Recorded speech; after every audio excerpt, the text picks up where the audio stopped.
Туровская гаспадыня сабрала мільён праглядаў у TikTok, дзякуючы свайму рэцэпту клёцак са скваркамі. Відэа атрымалася амаль на 8 хвілін. І глядзіце, беларуская кухня не абмяжоўваецца толькі дранікамі. Гэта блогерка Алена Браніславаўна з Турава. Яна паказвае і прасоўвае традыцыйныя беларускія стравы. Яе відэа прасякнутыя цеплынёй, хатняй атмасферай і ўменнем зрабіць традыцыйныя рэцэпты цікавай з'явай для сучаснага гледача. Гаспадыня таксама вядомая сваімі дасціпнымі адказамі на каментары хейтараў, што дадае яе контенту асаблівай аўтэнтычнасці і гумору. Маканка, не мочанка, пишет мне Иосиф. От слова макать блины. А мочанка от какого слова?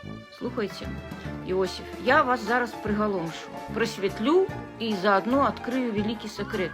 Уявляете, в белорусской мове нема слова макать, зато есть слово мочать. Так вот, слово мочанка походит от слова мочать. Мы мочаем блины у мочанку. Мочанка